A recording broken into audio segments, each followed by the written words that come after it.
wapo watumishi wa Mungu ambao wamekimbia nchi. Wamekimbia nchi zao leo, wamejificha sehemu. Wamekimbilia katika mataifa mbalimbali. Wengine wameenda nchi za nje, wengine wameenda Kongo, wengine wameenda Marekani. Kwa sababu ya dhoruba katika taifa, kwa sababu ya dhoruba katika nchi. Kwa hiyo kuna mambo ambayo yamewafanya wakakimbia kwa lengo la kutafuta namna ya usalama wao juu ya mambo ambayo yanaendelea katika taifa lao. Kwa hiyo wapo ambao wamehama nchi, wamekimbia kwa ajili ya kunusuru maisha yao. Ninajua wapo watumishi wengi mbalimbali. Wapo wakina Mbarikiwa.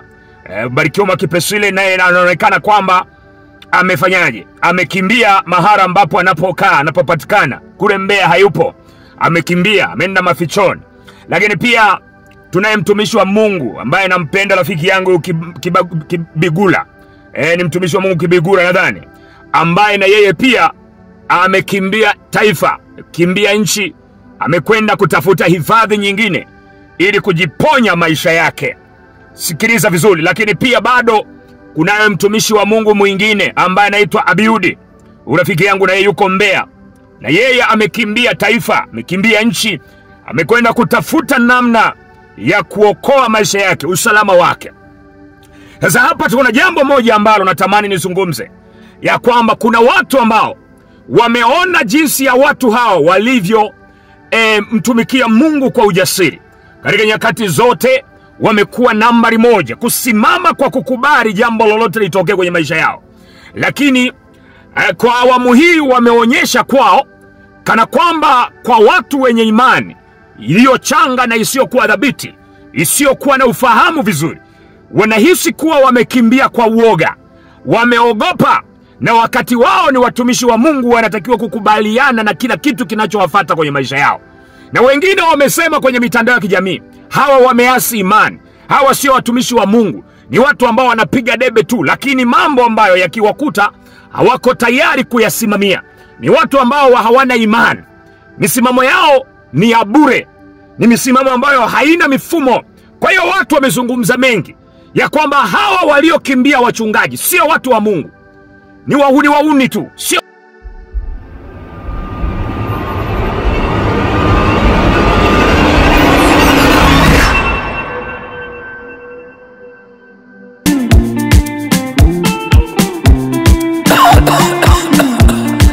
Mungu asante kwa kuniponya.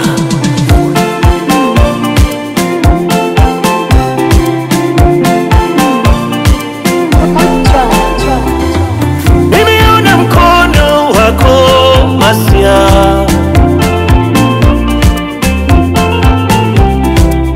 nimeona mkono wako Masia,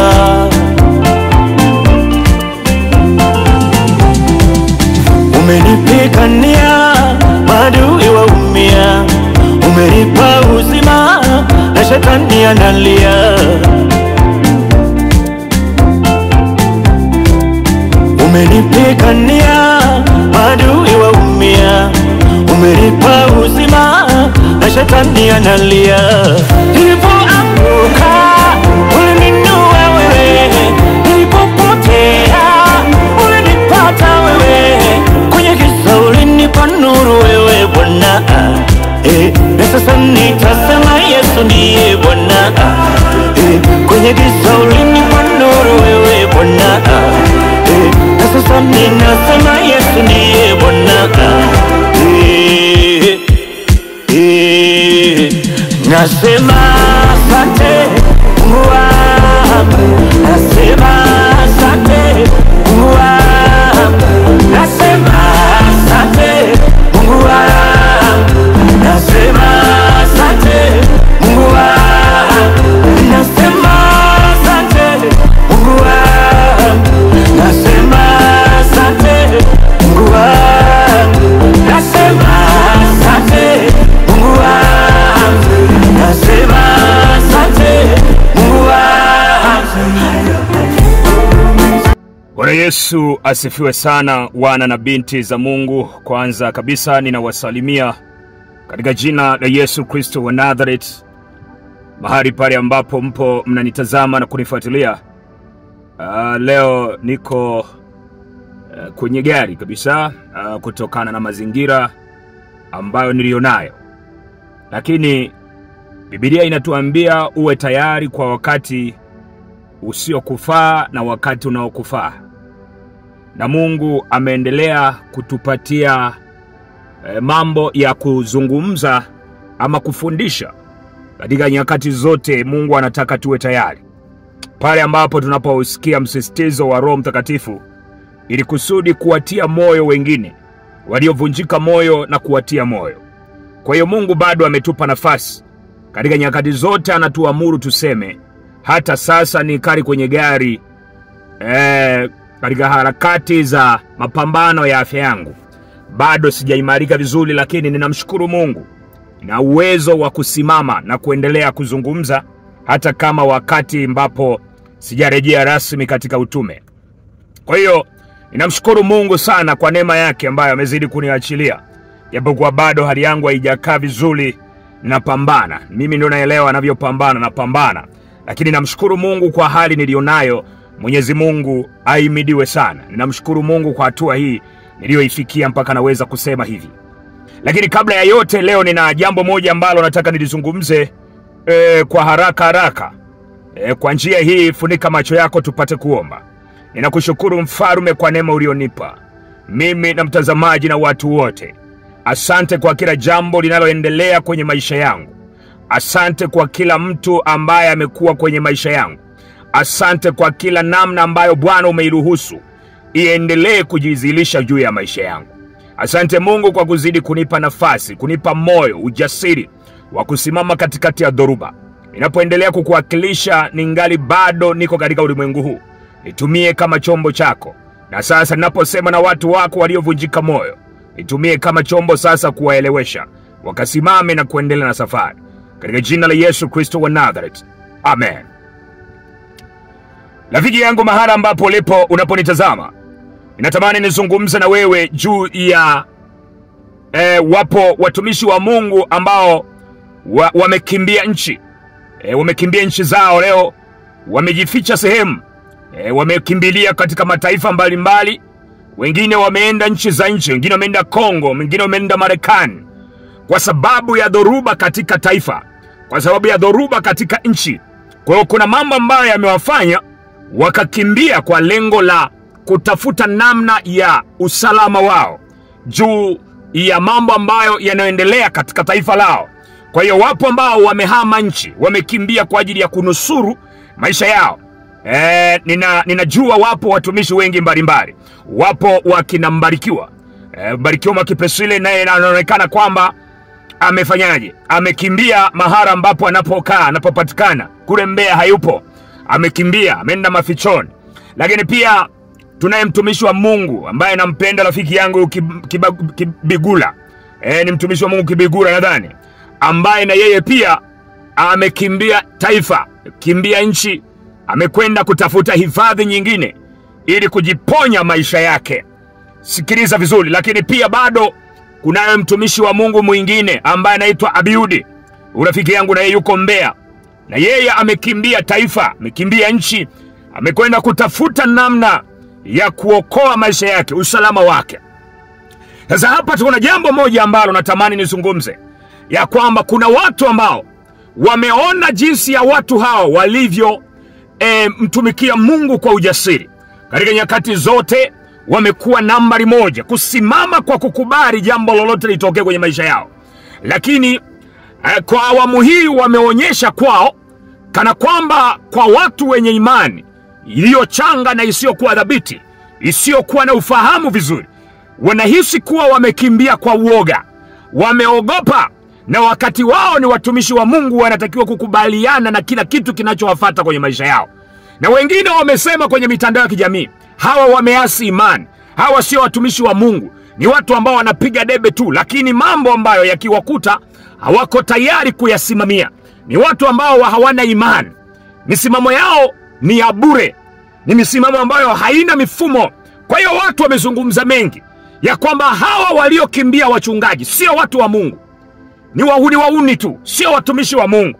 Na mimi nataka nikuambie, mtu yeyote anayezungumza kukimbia kwa watumishi hawa katika taifa, haimaanishi ya kwamba sio watumishi wa Mungu. Haimaanishi ya kwamba hawakuitwa na Bwana. Haimaanishi ya kwamba hawakutumwa na Bwana. Haimaanishi ya kwamba ni waragai katika huduma zao. Hapana, isipokuwa wamefanya jambo ambalo lipo katika maandiko matakatifu. Wala sio waoga, wala sio watu ambao hawamjui Mungu. Hawajakimbia kwa sababu wanaogopa kufa. Hawajakimbia kwa sababu wanaogopa kutekwa. Hawajakimbia kwa sababu wanaogopa kufungwa. Hawajakimbia kwa sababu wanaogopa kupata matatizo mabaya kwenye maisha yao. Nisikiliza mtu wa Mungu, maandiko matakatifu yanaeleza wazi. Hawa watu ni majasiri, bado ni watumishi wa Mungu. Bado Mungu anawatambua, sio kwamba wamekimbia kwa sababu ni waoga. Isipokuwa wamefanya jambo la kiroho, jambo ambalo inafika hatua mtu wa Mungu lazima ujue majira haya Roho wa Mungu anaongea na mimi kwa namna gani, nifanye nini ili nivuke kuendelea na safari ya kumtumikia Mungu kabla ya makusudi ya kufa kwangu hayajakamilika. Sitakiwi kufa kabla ya wakati. Ninarudia tena, watu wa Mungu wanapokimbia haimaanishi kwamba wanaogopa mauti. Haimaanishi ya kwamba wanaogopa magereza. Haimaanishi kwamba wanaogopa kutekwa. Haimaanishi kwamba wanazungumza vitu wasivyokuwa navyo uhakika, wameasi imani. Haina maana hiyo. Haina maana hiyo. Watu wa Mungu lazima mpate kuelewa, haina maana hiyo kwamba watu wanapokimbia nchi, wanapokimbia taifa, wanapokimbia mji, haimaanishi kuwa sio watumishi wa Mungu. Haimaanishi kwamba hawakupewa ujumbe na Mungu. Haimaanishi kwamba si watu ambao wanasimamia imani, ni waasi. Haimaanishi hivyo. Nimezungumza, narudia, kunako Mbarikiwa amekimbia nchi. Lakini pia kunako Kibegura na yeye amekimbia nchi. Lakini pia kunako mtumishi wa Mungu mwingine Abiudi kule Mbeya, naye amekimbia nchi. Na hawa watu wote wana makundi ya watu. Hawa watu wote wana washirika, lakini wamekimbia, wamewaacha washirika wao. Sasa watu wameanza kulaumu, hawa ni watumishi wa namna gani? Haimaanishi kwamba mtumishi wa Mungu kukimbia ya kwamba huyu hana roho wa Mungu, ni muongo, hakusimamia imani yake, ameasi. Nisikilize vizuri mtu wa Mungu. Katika Methali 22 na ule mstari wa 3, Biblia inasema hivi: mtu mwenye busara huiona hatari akajificha, bali wajinga huendelea wakaumia. Ninarudia tena, mtu mwenye busara huiona hatari akajificha, bali wajinga huendelea wakaumia.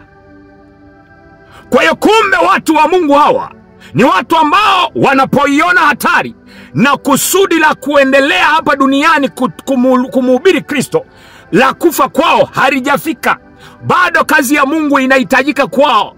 Hawatakiwi kufa muda huo kabla Mungu hajaamuru wafe. Kwa hiyo ina maana watu hawa wanapoona majira yao ya kufa hayajafika, wanaanza kuikimbia hatari. Wanakikimbia kwanza kifo kisichokuwa cha makusudi ya Mungu.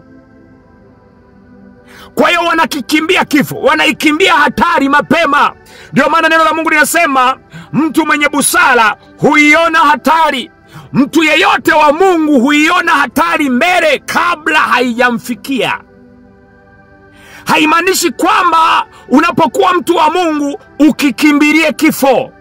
Haimaanishi kwamba unapokuwa mtu wa Mungu ukifate kifo, ufe cha kifo ambacho Mungu hajakiruhusu. Kusudi la Mungu la kutumika duniani halijakamilika. Haina maana hiyo Biblia. Kwa hiyo mtu wa Mungu kukimbia taifa, ikiwa ameonekana ni muhalifu, ikiwa ameonekana sio mtu mzuri, maana yake ni kwamba huyo mtu ameamua kutafuta namna, njia nyingine ya kutuliza upepo ili injili izidi kuendelea mpaka wakati ambapo Mungu ataruhusu mauti iliyotoka kwake imfikie huyo mtu. Lakini zipo mauti ambazo watu wa Mungu wanazikwepa, zisizokuwa za lazima kwenye maisha yao, zisizokusudiwa na Mungu. Wana uwezo wa kuzikwepa, na ndio maana unaona wamekimbia, wamekwenda nchi nyingine, wametafuta usalama wao. Wameenda kutafuta namna ya kujiponya. wamekimbia katika mataifa yao kwa sababu wameonekana waharifu. Na ndivyo itakavyozidi kuendelea katika siku za mwisho. Kadri siku zinavyokwenda, watu watafikia hatua watakwenda kukimbia kwenye mataifa yao kwa sababu ya injili ya kweli. Watu watakwenda nchi nyingine kadri siku zinavyokwenda kwenye dunia yote. Nishakufundisha sana ya masomo kwamba ulimwengu na mifumo ya kiserikali duniani, kuna roho shetani atamwaga, roho zitawaendea wakuu wa nchi duniani, sio kwenye taifa moja.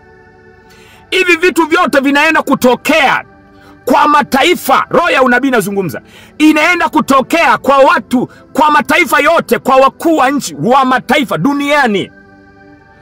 Watakuwa na roho zenye mfano wa vyura, roho ambazo zenye kunena machafuko, zenye kuruhusu hatari kwenye mataifa duniani kote, sio kwenye taifa ambalo lilopo. Kwa hiyo roho hizo zitakuwa kinyume na watu wa Mungu kwa sehemu kubwa. Unabii unazungumza. Kwa hiyo watu wote ambao watasimamia haki ya Biblia watakuwa adui wa jamii hiyo, watakuwa adui wa mataifa, watakuwa adui wa watu, watakuwa adui wa walimwengu wa dunia, viongozi wa serikali, yani maofisi mbalimbali watakuwa ni maadui. Hawatakuwa na haki kwenye taifa, wataonekana waharifu katika taifa. Ndivyo maandiko na roho ya unabii inazungumza. Kwa hiyo huu ni unabii ambao nilishafundisha na Biblia imeshafundisha. Kwa hiyo unapoona dalili hizi za watu kuanza kukimbia nchi zao, ni watu wa Mungu wanahama, wanatafuta namna ya kujiponya. Haimaanishi kwamba sio watumishi wa Mungu, haimaanishi kwamba wameasi imani, isipokuwa wametafuta hekima ya kimungu kwamba muda wao wa kufa haujafika bado, wanatakiwa kuendelea kumhubiri Kristo. Wanapisha hatari pite, wanapisha upepo pite, ili baadaye waendelee kumhubiri Kristo wao. Kwa ndio maana neno la Mungu linasema, Methali 22 mstari wa 3 inasema hivi: mtu mwenye busara huiona hatari, hujificha, bali wajinga huendelea wakaumia. Wakati jana ninaelekea kwenda kwenye check-up ya mwili wangu, nilizungumza neno hili, nikakwambia watu wa Mungu katika kipindi hiki, popote pale kwenye taifa lako, dunia yote inaenda kwenye kuchafuka. Sio Tanzania, sio Kongo, sio Marekani, dunia yote inaenda kuwa hakuna amani. Biblia inasema kutakuwepo na dalili machafuko. Kila nchi, nimefundisha mno haya masomo, kila nchi kutakuwa na machafuko. Anasema mengine mtasikia, lakini mengine mengine mtayaona, mengine mtasikia tu. Kwamba yametokea Kongo, yametokea Hispania, yametokea Ureno, kuna mambo ya Jenzisi Kenya pale, kuna machafuko pale Kongo, kuna machafuko Rwanda, kuna machafuko labda Tanzania, kuna mapinduzi, kuna maandamano. Haya yote machafuko, kila taifa, yataashiria kurudi kwa Kristo. Lazima yatatokea kila nchi. Kama yatatokea kwenye nchi yako, utasikia nchi fulani, lazima yatatokea. Ni ishara za kurudi kwa Yesu na kutimilifu wa siku za mwisho. Nimekufundisha masomo yangu ya kutosha. Kwa hiyo haya ni matone yanayodhihirisha unabii wa Kristo, lazima utimilike. Sisi tulio watu wa Mungu wa kiroho, tunaoongozwa na Roho, hatufanyi jambo pasipo kudhibitisha Biblia. Kwa hiyo haya mambo yanapotokea, tunajua kwamba ni majira yanayoashiria kila taifa, mambo yanayoashiria ya kila Mkristo aamini na kujua kwamba yaliyotabiriwa ya kwamba mfalme wa wafalme anarejea na kuja na mawingu, na kila mmoja ajiandae katika taifa lake. Kutatokea ishara. Watu wa Mungu watakuwa maadui wa kila mtu. Biblia inasema watu watasalitiwa, mtasalitiwa, watu watasalitiana. Kwa hiyo hizi ni dalili na lazima ujue namna ya kuzisolve. Kipindi cha zama za giza, Biblia inaeleza kabisa katika history, wakati zama za giza, kipindi cha mitume, walionekana ni watu wabaya, wahalifu katika mataifa yao. Waliuawa, walisingiziwa mabaya, wakauawa katika mataifa. Walipokamatwa, hizo zama za giza, Biblia inasema kwamba walijitafutia njia ya kuishi. Wengine walikimbilia kwenye mapango ili wakajifiche. Wakaenda kujificha kwenye mapango ili baadaye waendelee na injili yao, waendelea kumhubiri Kristo. Walikuwa wanatafuta njia ya kwenda kujificha, walikimbilia kwenye mapango, watumishi wa Mungu, kwa sababu mataifa yaliwageukia, dunia iliwabadilikia, kila mahara walionekana ni maadui. Kwa hiyo wakaamua kujiponya na familia zao kwenye mapango, wakakimbilia. Haimaanishi kwamba kilichotendeka hapa, wakina Mbarikiwa, wakina Biudi, wakina Kibugila, haimaanishi hivyo kwamba hawa sasa wameasi, mbona wanasema hivi na hiki na hiki na hiki. Hapana, bado watu wa Mungu mnaoendelea, muamini kukimbia kwa watumishi wa Mungu kwenda kutafuta hifadhi mahara sio uoga, sio kuogopa mauti. Hapana, ni hekima ya Biblia walioifanya watumishi wa zamani.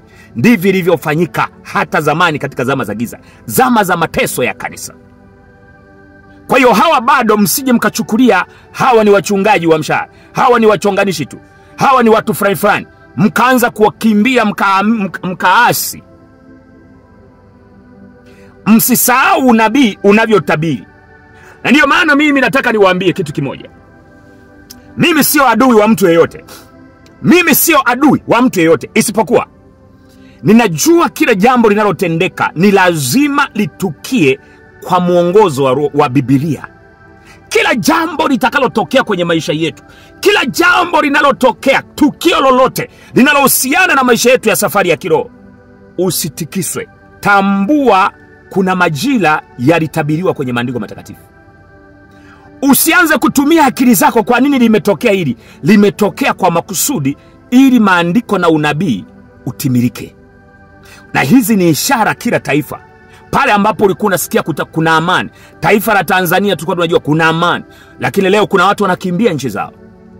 Ni dalili za kurudi kwa Kristo. Zitatokea kila taifa, kila nchi ambayo ilikuwa ni kitovu cha kukimbilia watu kutafuta amani, kujificha. Lakini napo kutachafuka kila mahali, Biblia inasema wakati wasemapo kuna amani ndipo uharibifu utakuja. Watu watatafuta amani, haitakuja. Kila taifa itakuwa watu wanatafuta amani. Angalia leo Kongo wanatafuta amani, sijui wa Hispania wanatafuta amani, sijui Marekani wanatafuta amani, sijui wapi Rwanda kunatafuta amani, sijui wapi. Kila sehemu ni machafuko. Na hivi vitu vinavyoonekana hata katika taifa letu la Tanzania, isikutishe. Endelea kusoma alama za nyakati. Nimekufundisha haya masomo, haya nimeyazungumza, ninakukumbusha. Usije ukawatoa watu kwenye nafasi ya kuwaita watumishi na ukaanza na wewe kukimbia na kuwatukana. Sikiliza vizuri. Nakupa mfano mwingine wa Yesu. Yesu mwenyewe alikimbia wakati Wayahudi walipotaka kumuua Yesu. Hakusimama kuonyesha ujasiri wa mwili. Aliondoka kwa utulivu kwa sababu saa yake haikuwa imefika. Ninarudia tena, wakati Wayahudi walipotaka kumuua Yesu, hakusimama kuonyesha ujasiri wa mwili. Aliondoka kwa utulivu kwa sababu saa yake ya kufa ilikuwa haijafika. Yesu mwenyewe wakataka kumuua, akakimbia. Ukisoma katika Yohana 7 mstari wa kwanza, Biblia inasema hivi: Yesu hakutaka kutembea katika Uyahudi kwa sababu Wayahudi walitaka kumuua. Yesu mwenyewe ambaye ndo tunamfuata, ambaye ndo kiongozi wetu, hakutaka kutembelea kwa wapi? Kwa Wayahudi. Akatembelea sehemu nyingine kwa sababu Wayahudi walitaka kufanyaje? Walitaka kumuua. Kwa hiyo ilibidi atembelee sehemu ya miji mingine, akimbie huko. Kwa sababu anajua nikifa sasa hivi bado kusudi la kuifanya kazi ya Mungu halijakamilika. Kumbe unapokimbia haimaanishi kwamba unaogopa. Haimaanishi kwamba umeasi imani. Ni hekima ya Roho Mtakatifu. Ni hekima ya utume. Ni hekima ya safari. Bado tunatekeleza jukumu. Bado tuna jukumu la kuwasaidia watu wengine. Nikupa hekima moja wakati ninaugua hapa katikati. Mimi sina shida na watu ambao wamenisema ubaya. Sina shida. Mimi ndo nayejua. Ninajua Mungu aliyeniita. Nilikupa mfano kwa nini nilikuwa sionekani ninaongea. Lakini pia ni kwa nini nilikuwa sipokei simu. Ni kwa nini nilikuwa sipatikani. Nilikwambia lazima kuwepo na uongozi. Ili kuvuka kwenye dhoruba yoyote, usitegemea akili ya mtu na udhaifu wa mtu mwingine akakushauri ungefanya hivi, utapotea. Muda tulionao huku Biblia inasema yamkini hata wateule watadanganywa, kwamba nyakati za mwisho shetani atatumia uelevu mkubwa kuwafanya watu wa Mungu hata wanaojua kweli wapotee. Lakini kwa neema ya Mungu ukiongozwa na Roho Mtakatifu, nguvu za adui hazitakupata kwa urahisi. Pale ambapo utamsikiliza sana Roho Mtakatifu, utajenga uhusiano wako na Bwana peke yake. Kwa hiyo hata kile kipindi ninaugua hapa, nilikuambia niliwahi kupata changamoto nikiwa natibiwa katika ajali ya kwanza. Kwa hiyo nimekuwa na experience. Kwa hiyo wewe ukitaka ufanye kile ambacho watu wanataka, ama ufate kanuni za uzoefu wa watu wengine, au jaribu la kwanza, utapotea mapema kabla ya wakati wako. Mungu atatupa muongozo wa kusurvive katika vipindi vigumu, wa kusurvive kupitia vipindi vya hatari kwenye maisha yetu, kabla Mungu hajaruhusu tufe, kabla Mungu hajaruhusu tuondoke duniani. Bwana atafanya plani, atatupa maarifa ya kujiepusha ama kujiondoa katika hatari zisizokuwa za lazima kabla tujatimiliza kusudi katika dunia hii.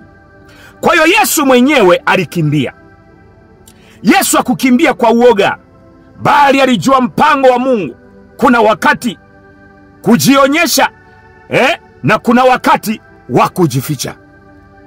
Kuna wakati wa kujionyesha na kuna wakati wa kujificha. Kwa Yesu mwenyewe alijificha, sio kwa sababu alikuwa anaogopa, na sio kwamba kuwa na uwezo wa kujitetea. Nisikiliza vizuri. Nakwambia tena, lakini yaishia hapo hapo. Wapo akina Elia. Elia alipotangazwa adui wa taifa na mfalme Ahabu, Mungu mwenyewe alimwambia. Yani Elia mwenyewe alionekana ni adui wa taifa. Kuna wakati unakuja, kila anayesema ni mtumishi wa Mungu wa kweli, kila anayesema ni mtumishi wa Mungu mwenye kweli ya Bwana, yatamkabili haya. Nje na hapo ukubali kula kikombe cha upotevu, ukubali kula kikombe cha wanyang'anyi. Nje na hapo ukubali kula meza moja na wanyang'anyi, ukubali kula meza moja na ufisadi na uwaji na ukubali. Na ndio maana nasema tena, atasema na wote watakao kwa kinyume katika kipindi hicho watauawa. Katika Ufunuo, nimekufundisha sana Ufunuo 13, wakati alama ya mnyama inapokuja, itakapotangazwa, na hizi ndio dalili zake zinazoenda kuibuka kila taifa. Ni mifumo inaandaliwa ya kiulimwengu, kidigitali, kiserikali ya ulimwengu. Mipango hiyo inaandaliwa. Hizi ni ishara tunakuamsha mtu wa Mungu. Uamke, ni ishara, ni taa zinaonekana. Kwa hiyo watu wote watakaokataa kukubaliana, nimekuambia 666 alama ya mnyama ni alama, sio kama alama tu, ni tendo la kukubali mipango iliyo kinyume na mapenzi ya Mungu. Hiyo ndiyo maana ya 666, kukubaliana na mifumo iliyo kinyume na Mungu, uendane nayo. Hicho ndicho kinachomanishwa katika ile namba 666 itakapotangazwa. Maana itatangazwa duniani kwamba ni saa ya kukubaliana na mambo yatakayowekwa kwenye mifumo ya kiutawala kwenye ulimwengu. Kwa hiyo watu wa Mungu wote watakaosimama kinyume kupingana nayo hiyo mifumo inayotengenezwa duniani kote, inasukwa, wote watauawa. Na wale wote watakaoweza kukubaliana nayo hiyo chapa namba 66, hiyo mipango, maana yake watakuwa na maisha mazuri, watakuwa na amani, wataishi vizuri, watajenga, watakuwa na majumba, na hatima inakuja. Na kama wewe mchungaji utakubaliana na mipango na mifumo inayowekwa kwenye serikali za ulimwengu zote, hiki kitu ninachokueleza mapema, nimefundisha sana ya masomo, ili kubaliana na kile kitu kinaletwa kwenye ajenda ya kanisa lako. Mahubiri yako yatapimwa, nimekufundisha sana swala. Lakini pia ili ukikataa,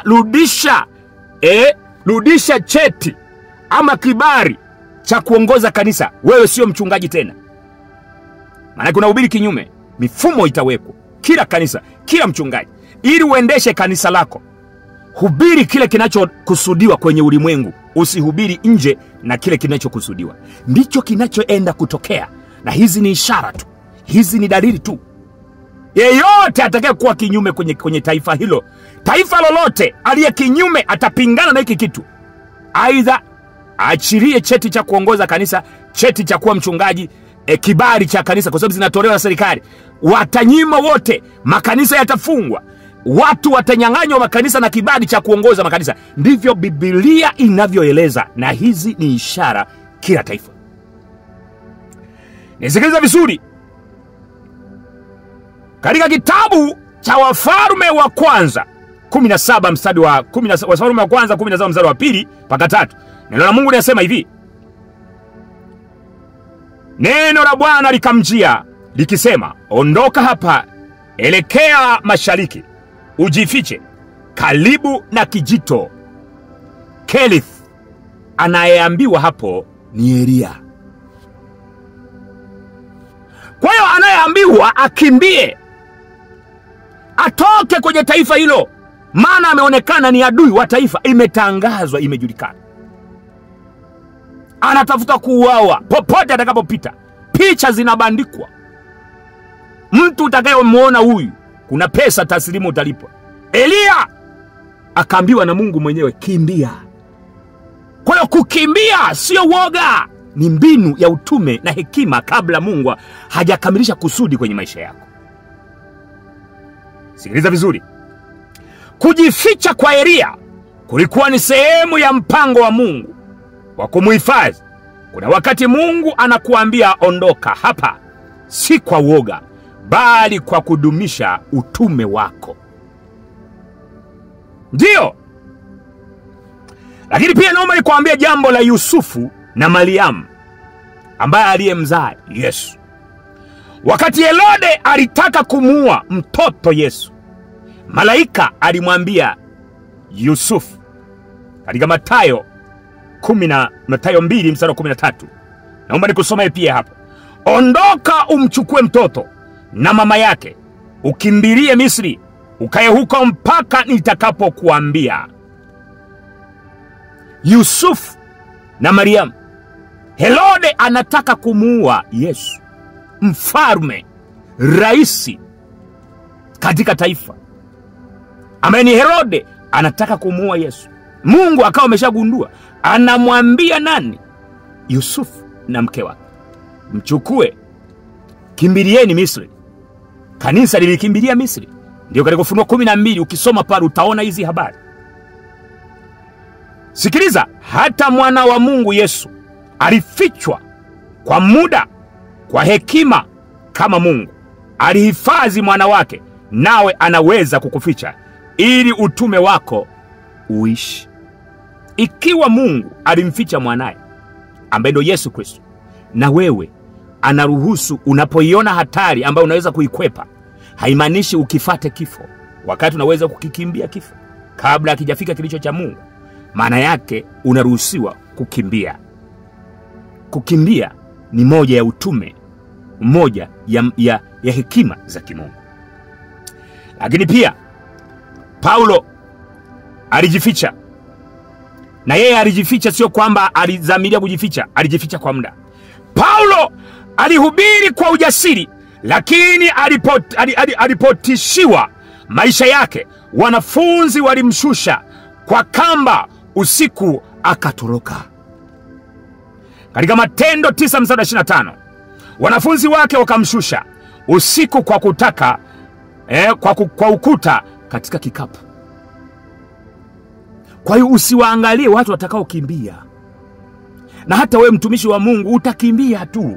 Saa inakuja, hakuna mahala mtumishi wa Mungu ataonekana ana haki ya kuishi.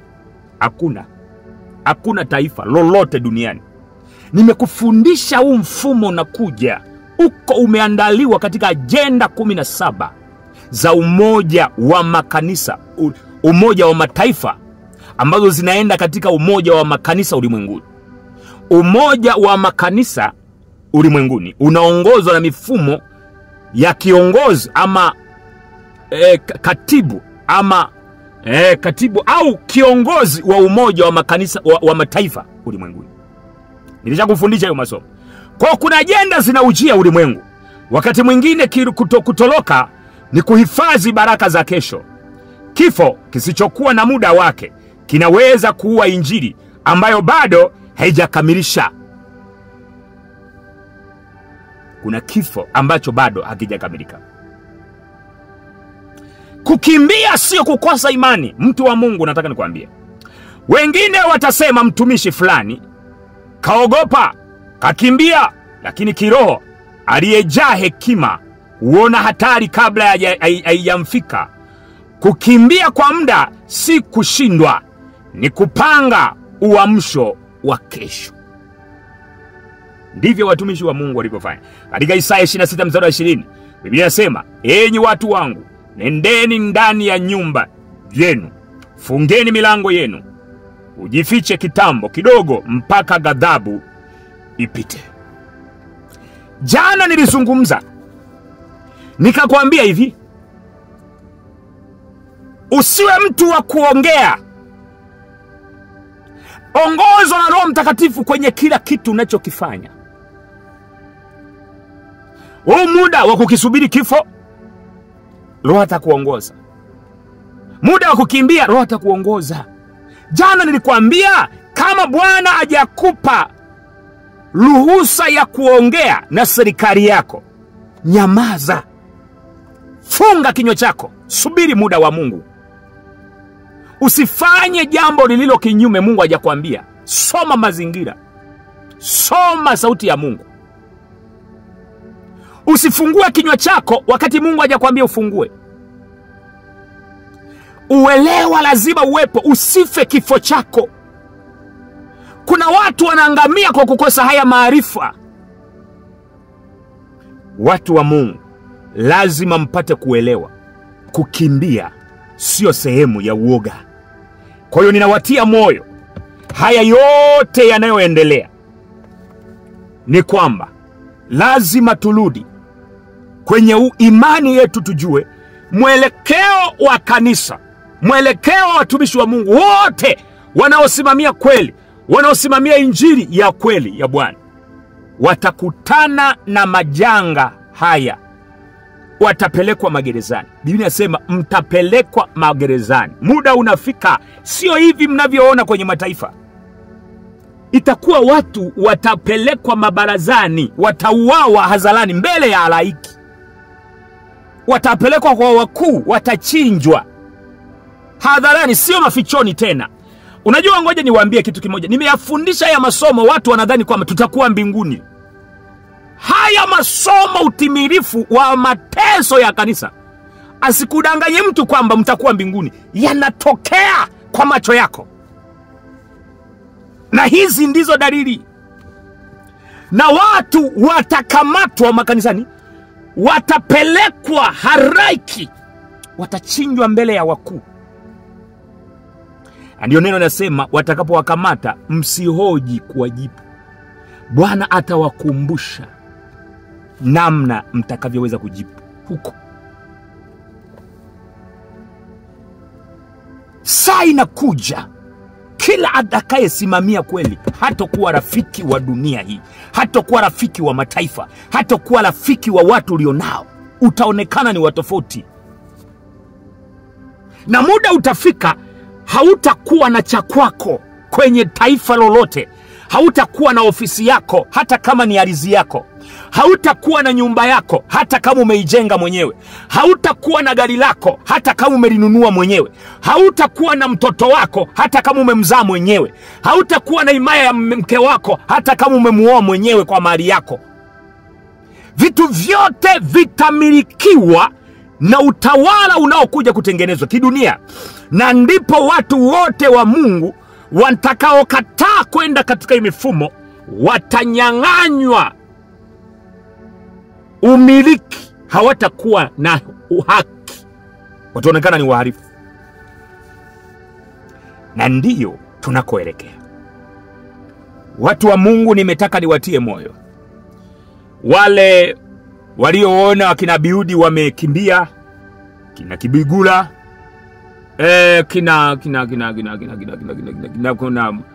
kina nini huyu, kina Mwakipisile. Mimi wote hao bado nawachukulia tu ni watumishi wa Mungu. Na mimi sichukulii challenge yoyote ambayo imetokea kwenye maisha yangu mimi na wao. Ni kutokutambua, ni kutokujua. Ila kwa sababu mimi ninajua haya yote ninayafahamu. Kwa hiyo siwezi kulaumu mtu yeyote aliyeinuka kunishambulia mimi. Mimi nitamuona yeye. Ndani yake nitaona kitu kimejificha. Hicho ndicho nitakishughulikia. Siwezi kushughulika na nimfanye kuwa adui yeyote yule. Yeyote aliyesimama kinyume na mimi kwenye jaribu langu hili ambalo linaijiria.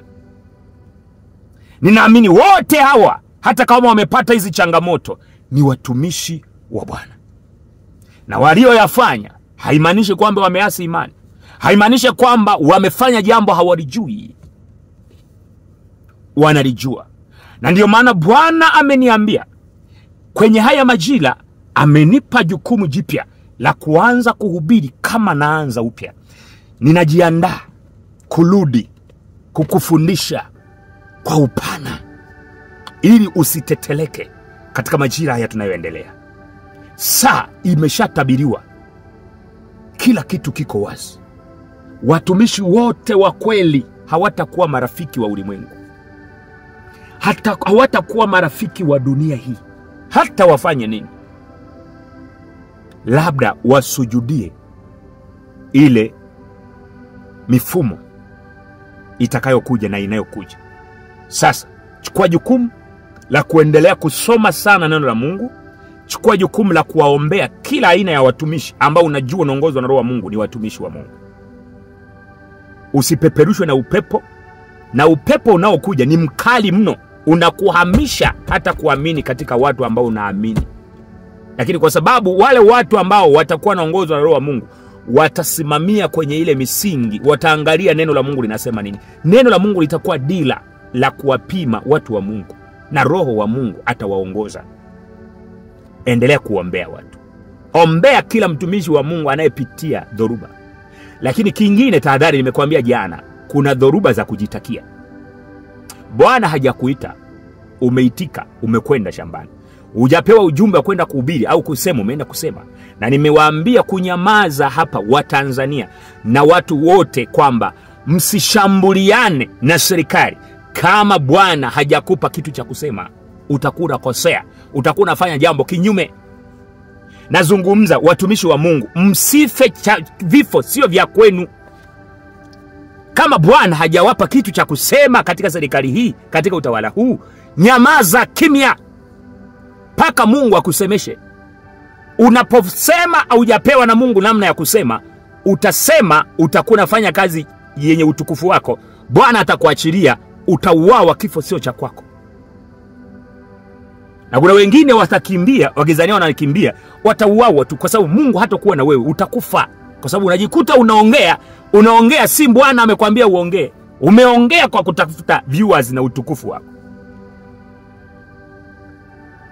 Kwa hiyo usiingie kwenye mkumbo wa kushambuliana na serikali yako ikiwa wewe ni kiongozi yoyote pasipo kuongozwa na Roho wa Mungu, kwamba anakwambia kusema, amekwambia utende hili au unafuata mkumbo, ongozwa na Roho ili kuepuka vifo visivyokuwa vya kwako. Fanya kile Mungu anakueleza kwa muda wako. Sikiliza sauti ya Mungu kwamba Bwana anataka niseme hiki. Tambua majira. Kwa hiyo hayo ndiyo mambo tunatakiwa kuelewa. Jifunze hekima ya Mungu. Anatendaje kazi kwenye maisha yako na kwenye utumishi wako. Kuna masaa kifo sio cha kwako, kikimbie. Kuna masaa kifo ni cha kwako, kinakukabili na kitafika. Sikiliza sauti ya Mungu inasema nini. Nimezungumza jana. Sema, na kama si sauti ya Mungu haijasema na wewe, funga kinywa chako. Usiongee. Utaongea utakosea. Usife, cha kifo sio cha kwako. Utapata mateso ambayo hayana hata faida. Acha kupampiwa wakati na wewe mtumishi wa Mungu. Utaki kupampiwa na mtu. Utaki usikie kutoka ndani ya moyo wako, ili uwe salama na ufe wakati wa Bwana. Na unapopata mateso, upate mateso ya haki, sio haki ya kujitakia. Haya yalitabiriwa yatatokea. Na haimaanishi kwamba tusiyakemee. Lazima yakemee. Maana sisi ni sauti ya watu. Lakini unapokemea, umeambiwa na Bwana kwamba hili likemee, lazima usikie Bwana anakuambia, sio miemko. Ukifanya miemko, Bwana hajakwambia, utakufa mapema. Nyamaza. Usitafute na wewe viewers, usicheze mchezo kwenye muda tulionao, utakufa mapema. Itakie neema na baraka za Yesu Kristo. Simama kwa hekima ya Roho wa Bwana. Biblia inasema iweni na akili kama nyoka, wapole kama ua. Jua cha kunena muda gani na saa gani. Kutakie neema na baraka za Yesu Kristo wa Nazareti. Amen. Jiandae, masomo mbalimbali yanakuja. Ninajua nimefundisha watu juu ya masomo yenye misingi ya imani, na watu baada ya kuinuka juzi kati wamechanganyikiwa. Usichanganyikiwe. Mimi niko pale pale. Injili ni ile ile. Ile niliyokufundisha ndio ile ile. Unachokiona hapa, ninakuandaa kuweza kumjua Mungu kwa ukubwa zaidi, na kuandaa. Niko pale pale. Kasi anajapotoka, kasi hajabadilika, kasi ni yule yule jana, anayemwamini Kristo. Kutakia neema na Yesu Kristo. Amen.